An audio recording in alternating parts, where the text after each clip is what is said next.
कालू कौवा और गोरी कौवी दोनों पति पत्नी सुंदरवन जंगल में रहा करते थे। वो दोनों बहुत ही शैतान थे। वो दोनों हर रोज़ फ्री का खाने के लिए नई नई योजना बनाते थे। एक दिन गोरी कौवी अपने मोबाइल फ़ोन से एक नंबर मिलाती है। घंटी जा रही है कालू जी, घंटी जा रही है, बहुत मज़ा आने वाला है। अब देखते हैं कौन मुर्गा बनेगा हमारा। दूसरी तरफ घंटी बजती है। रॉकी कबूतर बिना नंबर देखे फ़ोन उठाता है। हेलो जी, कौन? हेलो जी, आप कौन बोल रहे हो? मैं पश्चिम वाले जंगल से रॉकी कबूतर बोल रहा हूँ। और मैं पहाड़ों वाले जंगल से बबली कबूतरी बात कर रही हूँ। अकेली बैठी थी तो मैंने नंबर मिलाया तो आपके पास मिल गया। क्या आप मुझसे बात करना पसंद करोगे? ये सुनकर रॉकी कबूतर खुश हो जाता है। क्यों क्यों नहीं बबली जी, एक कबूतर कबूतरी से बात क्यों नहीं करेगा?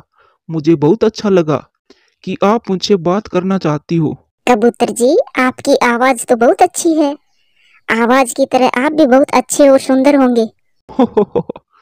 मेरी माँ भी ऐसा ही कहा करती थी। मेरी माँ मुझे राजा बेटा कहा करती थी। और हाँ बबली जी, जब भी आपका मन करे मुझे कॉल कर लिया करो, मैं भी फ्री रहता हूँ। क्या क्या मतलब है आपका? आप कोई काम धंधा नहीं करते?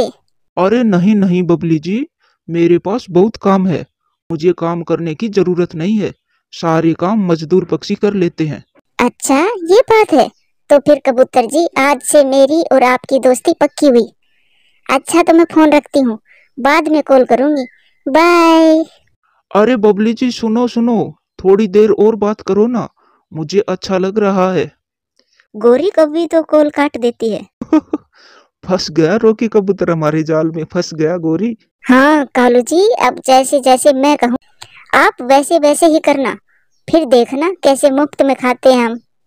फिर जंगल में रात हो जाती है। रॉकी कबूतर तो बबली कबूतरी के सपने देख रहा था। तुम्हारी आवाज की तरह तुम भी सुंदर होंगे। मेरा नाम बबली कबूतरी है। ऐसे सपने से वो जाग जाता है। ये तो सपना था, आज पहली बार मुझे इतना अच्छा सपना आया है। फिर अगले दिन गोरी कौवी फिर से रॉकी कबूतर को फोन करती है और वो नदी पर बैठी हुई थी। बबली जी, मुझे तो पता नहीं क्या हो गया है, आज पूरी रात आपको सपने में देखा, तुम्हारा हर समय ख्याल आ रहा था। मैंने भी रॉकी जी, मैं भी आज सारी रात सो नहीं सकी। अच्छा, तो फिर मैं आऊं आपसे मिलने? नहीं नहीं, अभी नहीं। मेरे मोहल्ले वाले पक्षी तुम्हें पकड़कर बहुत मारेंगे। सुंदर कबूतर, मेरा आज मिठाई खाने का बहुत मन कर रहा है। क्या तुम मुझे मिठाई खिला सकते हो? अरे क्यों नहीं, बताओ कहाँ आना है मिठाई लेकर, मैं अभी आ जाऊंगा। नहीं नहीं, आप ना आना। मेरी माँ ने देख लिया तो वो मेरा फोन भी खोस लेगी। मैं अपने नौकर को पहाड़ों पर बेरी के पेड़ के पास भेज देती हूँ। आप उसे ही मिठाई दे देना। अच्छा ठीक है, मैं भेज दूंगा। क्या कहा रोकी ने? कहना क्या है, वो तो मेरे प्यार में पड़ गया। अब तुम जाओ और जल्दी से मिठाई ले आओ। और हाँ, अकेले ही सारी मिठाई मत खा जाना। दोनों साथ में बैठकर खाएंगे मिठाई। अरे मेरी रानी, मैं अभी जाता हूँ। फिर कालू कौवा गोरी का नौकर बनकर पहाड़ों की तरफ जाता है और उधर रॉकी कबूतर भी मिठाई लेकर पहाड़ों की तरफ जाता है। तो क्या आप हैं नौकर बबली जी के? हाँ हाँ, मेरे जैसे दो चार और भी नौकर है बबली जी के। वो बहुत अमीर है और सुंदर भी। अच्छा, उसके पंख मेरी तरह सफेद हैं या तुम्हारी तरह काले? मेरा तो उससे मिलने का बहुत मन कर रहा है। मेरी तरह? नहीं नहीं, मेरा मतलब तुम्हारी तरह सफेद हैं। अपनी मालकिन से जाकर कहना कि अगर किसी भी चीज की जरूरत हो तो मुझे बताना, मैं उसकी हर इच्छा पूरी करूंगा। कबूतर जी, ना जाने क्या जादू कर दिया हमारी मालकिन पर आपने। वो तो रात को सोते समय भी कबूतर कबूतर ही पुकारती रहती है। अच्छा, सच? क्या सच कह रहे हो? हाँ। ठीक है जी, अब मैं चलता हूँ। ऐसा कहकर कालू कौवा मिठाई लेकर चला जाता है। वो दोनों अपने घर में बैठकर मजे से मिठाई खाते हैं। कालू जी, वो क्या पूछ रहा था आपसे? गोरी, वो कबूतर तो पागल हो गए तुम्हारे प्यार में। अब उससे तुम जो भी मांगोगी वो तुम्हें लाकर देगा। फिर वो दोनों हंसने लगते हैं। तेरे पंख में मेरा पंख हो, सारी जन्नते मेरे साथ हो, ला ला ला ला, टान टान टान टान, ना ना ना। इस रोकी भैया को क्या हो गया? बहुत खुश लग रहा है। रोकी भैया रुको, मेरी बात तो सुनो। चिड़िया जल्दी से बताओ क्या बात है। अब मैं वो पहले वाला कबूतर नहीं हूँ, अब मैंने अपने आप को बदल लिया है। यही देखकर तो बुलाया है तुम्हें।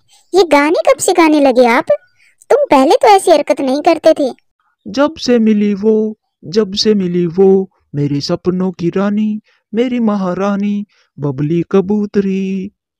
ऐसे गाते हुए रोकी कबूतर वहां से चला जाता है। 1,000 रुपए? 1,000 रुपए तो बहुत ज्यादा है बबली जी। कोई बात नहीं, अगर नहीं है 1,000 तो मैं अपने दोस्त कबूतर से ले लूंगी। नहीं, कोई जरूरत नहीं है इन कबूतर दोस्तों से। मैं देता हूँ 1,000 रुपए। तो फिर मेरा नौकर आ रहा है उसी जगह पर जहाँ तुमने मिठाई दी थी। गोरी, मैंने कहा था ना कि वो सब करेगा जो तुम कहोगी। 1,000 रुपए, 1,000। अब मैं कहाँ से लूं? हाँ, मैं मिठू तोते के पास जाता हूँ। यार मिठू, मुझे कुछ दिनों के लिए 1,000 रुपए उधार दे दो प्लीज मेरे दोस्त। पहली बार आया हूँ मैं तुम्हारे पास कुछ मांगने। वो तो ठीक है रोकी भाई, मगर तुम करोगे क्या 1,000 रुपए का? ये ना पूछो मेरे दोस्त, अगर तुम अपने दोस्त को ऐसे ही खुश देखना चाहते हो तो 1,000 रुपए दे दो। फिर रोकी कबूतर मिठू से 1,000 रुपए लेकर पहाड़ों की तरफ उड़ता है। कालू कौवा भी वहां पहुंच चुका था। बबली जी के नौकर, क्या जरूरत पड़ गई थी 1,000 रुपए की? मालकिन जी बता रही थी कि वो आपसे मिलना चाहती है। क्या, सच में? और हाँ, हाँ, और मालकिन जी को पार्लर जाकर अपना मेकअप करवाना है 1,000 रुपए का। अच्छा, तो जल्दी से जाओ और मैं भी जाकर तैयार हो जाता हूँ। रोकी कबूतर अभी घर पहुंचा ही था कि मोबाइल की घंटी बजती है। रोकी जी, मेरे नौकर ने बता तो दिया होगा 1,000 रुपए का मैंने क्या करना है। मेकअप करवा कर मुझसे मिलने आना है ना? ऐसी बात है ना? हाँ, लेकिन मेरे पास कोई भी अच्छी सी साड़ी नहीं है। मैं सोच रही थी कि पहली बार आपको देखना है तो मैं साड़ी पहनकर ही आऊँ आपसे मिलने। तो बबली जी मुझे बताया होता, मैं साड़ी भी लेकर भेज देता। आपको ही तो बता रही हूँ, मैं भेजूं अपने नौकर को दोबारा? थोड़ा सोचकर रोकी कबूतर बोलता है। हाँ हाँ, अपने नौकर को भेज दे। एक क्या, मैं दो दो साड़ियाँ भेज दूंगा आपके लिए। तो फिर 2 ही साड़ियाँ भेज देना, एक मेरी और एक मेरी माँ की। और हाँ, मेरा नौकर भी नई कैप लेना चाहता है, उसे भी एक कैप ले देना। चलो अच्छा ठीक है, मैं फोन रखती हूँ, बाय। अपने लिए नई नई साड़ियाँ और मेरे लिए बस एक कैप। ये 1,000 रुपए भी तो तुम्हारे ही है कालू जी। ये सुनकर कालू कौवा खुश हो जाता है। सच गोरी? फिर तो मुझे बहुत मजा आएगा। मैं दूसरे जंगल सैर करने जाऊंगा इन पैसों से। अब जल्दी से जाओ और मेरी साड़ियाँ लेकर आओ। रोकी कबूतर जैसे तैसे करके 2 साड़ियाँ और एक कैप लेकर पहुंच जाता है। अपनी मालकिन से कहना कि अब जल्दी से तैयार होकर नदी के पास आ जाए, मैं भी वहीं जा रहा हूँ। फिर कालू कौवा वहां से चला जाता है। क्यों ना छुपकर इस कौवे नौकर के पीछे पीछे जाऊं और जाकर देखूं कि बबली जी कहाँ रहती है। फिर रोकी कबूतर भी छुप छुप कर कालू कौवा के पीछे पीछे जाता है। ये लो गोरी 2 साड़ियाँ। तुम्हारी कैप भी अच्छी लग रही है। वो पागल नदी पर बैठा तुम्हारा इंतजार कर रहा है। उस गंदी शकल वाले को पता ही नहीं चला कि मैं बबली नहीं, गोरी कौवी हूँ, गोरी कौवी। पीछे बैठा कबूतर सब सुन रहा था। मैं कितना पागल निकला, मैं इन कौवों से उल्लू बन गया। ये सब झूठ था, लेकिन ये झूठ भी कितना अच्छा लग रहा था मुझे। फिर रोकी कबूतर एक डंडा लेकर उन कौवों के पीछे पीछे दौड़ता है। कौवे आगे आगे और कबूतर पीछे पीछे। मैं छोड़ूंगा नहीं तुम्हें, मैं नहीं छोड़ूंगा तुम्हें। जंगल में सब पक्षी उन्हें देखकर हंस रहे थे। प्यारे दोस्तों, वीडियो अच्छी लगे तो लाइक करें, शेयर करें, कमेंट्स करें और हाँ, चैनल को सब्सक्राइब करें। आपका धन्यवाद। रोकी कबूतर की शादी हुए कई साल गुजर गए थे, परंतु अभी तक उसके संतान नहीं हुई थी। इस बात को लेकर कबूतर और उसकी पत्नी टूनी चिड़िया बहुत दुखी रहते थे। क्या बात है टूनी, आप उदास क्यों हो? कुछ नहीं जी, बस ऐसे ही दिल भर आया था। आज नदी पर सभी मम्मा पक्षी अपने अपने बच्चों के साथ खेल रही थी और मैं अकेले बैठकर उन सबको देख रही थी। अगर हमारी भी औलाद होती तो मैं भी मेरे बच्चों के साथ खेलती। ये देखकर मेरा मन भर आया। ऐसे रोने से क्या होगा टुन्नी? अगर भगवान ने चाहा तो तुम्हारी सूनी गोद जरूर भरेगी। हमारा बच्चा जरूर होगा। आप ज्यादा चिंता ना करें। अच्छा, अब चुप कर जाओ। मैं अब भोजन लेने जा रहा हूँ। अगर ऐसे आपको रोता छोड़कर जाऊंगा तो सारा दिन मेरा भी मन उदास रहेगा। अच्छा, आप जाइए और अपना ध्यान रखना और मेरी चिंता ना करना। मैं तब तक घर की मरम्मत कर लेती हूँ। बारिश का कुछ भी पता नहीं कब शुरू हो जाए। फिर रॉकी कबूतर भोजन लेने चला जाता है। रॉकी कबूतर भी हर समय चिंतित रहता था, परंतु वो अपना दुख अपनी पत्नी को बताता नहीं था, क्योंकि वो अपनी पत्नी को दुखी नहीं करना चाहता था। रॉकी भैया, मुझे तो आप पर बहुत तरस आता है। आप कितनी मेहनत करते हो। आपने अपना घर भी पक्का बना लिया है, सब कुछ है आपके पास, परंतु वो सब किस काम का है जब औलाद ही ना हो तो। गौरी, संतान को होना या ना होना हमारे बस की बात थोड़े ही है। ये सब तो ऊपर वाले की मर्जी से होता है। मैं तो कहती हूँ रॉकी भैया, आप दूसरी शादी कर लो। क्या पता आपकी दूसरी पत्नी से आपको संतान का सुख मिल जाए। मैं टुन्नी से बहुत प्यार करता हूँ। गौरी, मैं ऐसा कैसे कर सकता हूँ? मेरी पत्नी के होते हुए मैं दूसरी शादी कैसे कर सकता हूँ? मैं ये नहीं कर सकता। तो फिर तुम ऐसे ही मर जाओगे, और फिर तुम्हारे जाने के बाद तुम्हारा नाम लेने वाला भी नहीं होगा। फिर रॉकी कबूतर वहां से चला जाता है। कितना प्यार करता है ये रॉकी अपनी पत्नी से। और एक मेरा कालू है, वो कभी भी मुझसे प्यार से बात ही नहीं करता।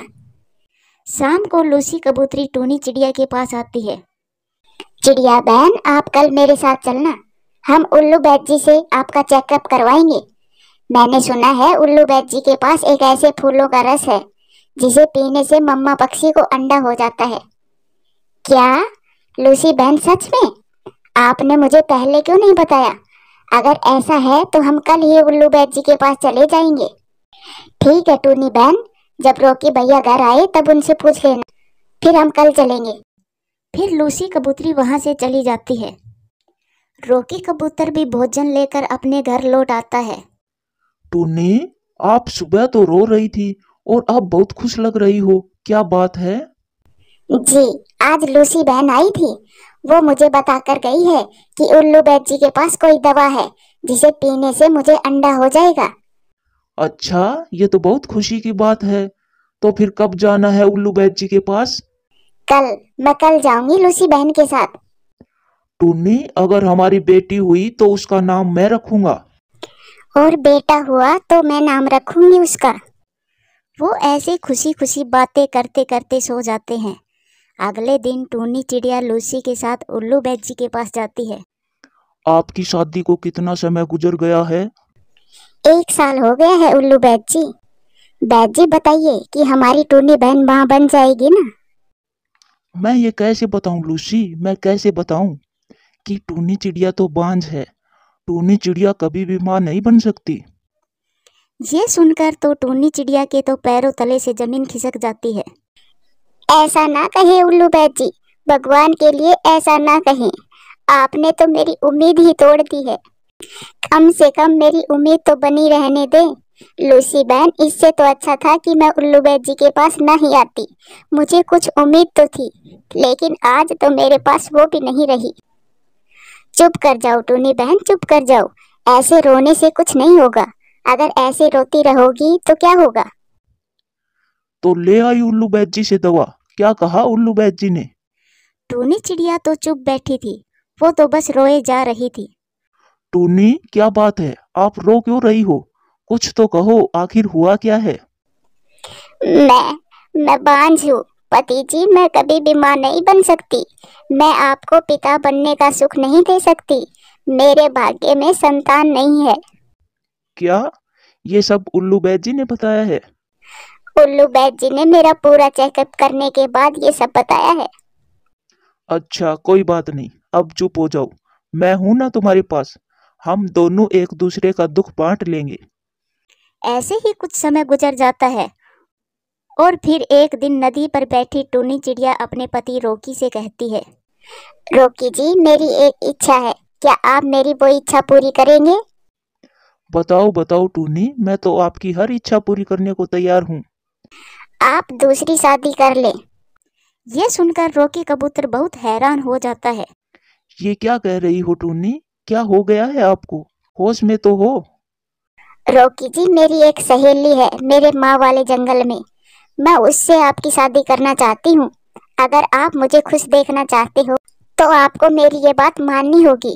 टूनी, मुझे थोड़ा सोचने का समय दो, फिर बात करेंगे। रॉकी कबूतर मीनू चिड़िया का बचपन का दोस्त था। वो मीनू चिड़िया के पास जाता है और उसे सारी बात बताता है। रॉकी भैया, टूनी ठीक ही कह रही है। अगर वो ऐसे खुश है तो उसे आप दुखी ना करें। वो तो पहले ही बहुत दुखी है। मैं टूनी से बहुत प्यार करता हूँ।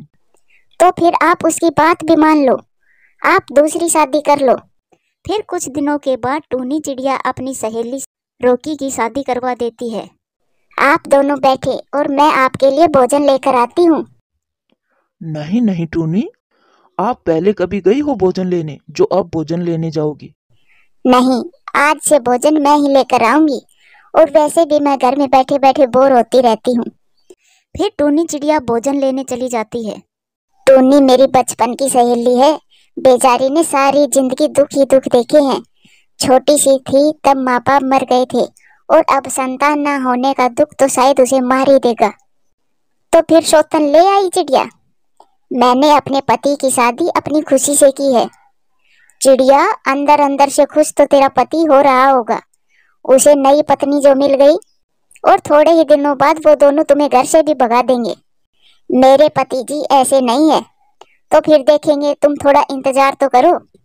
और फिर कुछ समय गुजरता है और रॉकी की नई पत्नी एक अंडा देती है, जिसे देखकर टूनी चिड़िया तो अंडे की मम्मा से भी ज्यादा खुश थी। आज तो मैंने अपनी हर खुशी पा ली है। मैं इस बच्चे को अपने बच्चे की तरह ही प्यार करूंगी और अपने बच्चे को नदी पर साथ लेकर जाया करूंगी और उसके साथ खेलूंगी। हाँ हाँ टूनी बहन, ये बच्चा आपका ही है। और फिर रॉकी कबूतर भी घर आ जाता है। देखो देखो, हमारे घर पर अंडा आ गया है। अंडा? अच्छा, हमारे भी बच्चा होगा। टूनी, अब हम भी मम्मा पापा बन जाएंगे। वो सारा परिवार बहुत खुश था। जल्दी से अंडे से बाहर आ जाओ मेरे बच्चे। मैंने बहुत इंतजार कर लिया। अब मुझसे और इंतजार नहीं होता। टोनी, मैं बहुत दिनों से घर से बाहर नहीं गई हूँ। आज मेरा दिल कर रहा है मैं थोड़ी बाहर की हवा लूं। चलो दोनों चलो, मैं भी चलता हूँ। हम सब पहाड़ों की तरफ चलते हैं। लेकिन हमारा अंडा? टोनी, हम कुछ ही देर में आ जाएंगे और अभी अंडे को गरमाइश की जरूरत नहीं है। फिर वो सब खुशी खुशी पहाड़ों की तरफ निकलते हैं और वहां जाकर एक पेड़ पर बैठ जाते हैं। आपको याद है ना, बेटी हुई तो नाम मैं रखूंगी। हाँ हाँ याद है, और बेटा हुआ तो मैं रखूंगा उसका नाम। वो तीनों बहुत खुश थे, लेकिन शायद दुखों ने उनका पीछा नहीं छोड़ा था, क्योंकि एक तीर जो शिकारी ने दूर से चलाया था वो रॉकी की तरफ तेजी से बढ़ रहा था, जिसे देखकर तुरंत टूनी अपने पति को साइड करके आगे आ जाती है और वो तीर टूनी चिड़िया के सीने में लग जाता है और टूनी चिड़िया वहीं पर मर जाती है। ये क्या किया टूनी आपने? अपनी जान देकर मुझे क्यों बचा लिया? मुझे मर जाने देती। पति जी, शायद टूनी आपको अपनी जान से भी ज्यादा प्यार करती थी, इसीलिए उसने अपनी जान देकर आपको बचा लिया। टूनी, मैं कैसे जी पाऊंगा आपके बिना? जालिम शिकारी, तुम्हें क्या मिला? हमारा हंसता खेलता परिवार उजाड़ दिया तुमने। कैसे एक चिड़िया माँ बनने के लिए तड़पती रहती है, लेकिन जब उसे माँ बनने का सौभाग्य मिलता है तब वो कैसे अपने पति की जान बचाने के लिए खुद अपनी जान न्यौछावर कर देती है। प्यारे दोस्तों, वीडियो अच्छी लगे तो लाइक करें, शेयर करें, कमेंट्स करें और हाँ, चैनल को सब्सक्राइब करें। आपका धन्यवाद।